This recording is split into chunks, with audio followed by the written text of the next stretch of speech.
ఇద్దరిని గెలిపిస్తామని గట్టిగా హర్షాన్ని ఆమోదాన్ని తెలియజేయండి తమ్ముళ్ళు. ఎందుకంటే పవన్ కళ్యాణ్ గారు గట్టిగా మాట్లాడిన తర్వాత ఇప్పుడు మా గొంతు రావడం లేదు. వారు మాట్లాడింది గుండెల్లో నుంచి మాట్లాడాడు.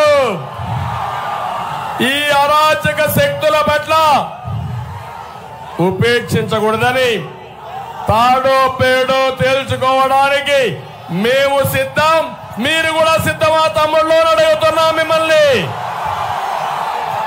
ఈరోజు ఒక్క విషయం మీరు గుర్తుపెట్టుకోవాలి. ఇక్కడే లక్ష్మీ ప్రసన్న, ఈ అమ్మాయిని ఒక్కసారి చూడండి డ్రామా. ఈ అమ్మాయిని మీరు చూస్తే ఇక్కడ ఉండే అందరూ ఆలోచించుకోవాలి. ఈ అమ్మాయి లక్ష్మీ ప్రసన్న సుబ్బారావు గారి కుమార్తె. అతను ఒక పద్మశాలి కుటుంబం, ఒక చేనేత పని చేసుకునేవాడు.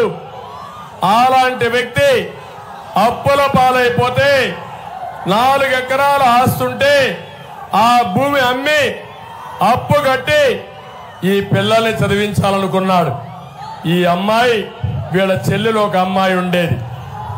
ఈ వైఎస్ఆర్ కాంగ్రెస్ నాయకులు ఆన్లైన్ లో సుబ్బారావు యొక్క ఆస్తిని వాళ్ళ పేరుతో రాసుకున్నారు.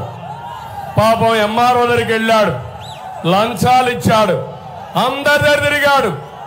ఎవ్వరు కూడా కనికరించకపోతే జీవితం మీద ఆశలుకొని రైల్వే ట్రాక్ మీదకి వెళ్ళి ట్రైన్ యాక్సిడెంట్ రైల్వే లైన్ మీద పడుకొని బలవంతపు మరణం చేసుకున్నాడంటే నేను అడుగుతున్నా, తెలియగానే వాళ్ళ తల్లి కూతురు విషయం తాగి చనిపోయారు. ఒకే కుటుంబంలో 3 మెంబర్స్ చనిపోయారు. ఈ లక్ష్మీ ప్రసన్న హైదరాబాద్ లో ఉంది కాబట్టి బతికిపోయింది. నాకు తెలిసిన వెంటనే 5 లక్షల రూపాయలు ఆ అమ్మాయికి ఆర్థిక సహాయం చేశాం. ఈ రోజు హామీ ఇస్తున్నా, మేము ఆ అమ్మాయిని అన్ని విధాలా కాపాడుకునే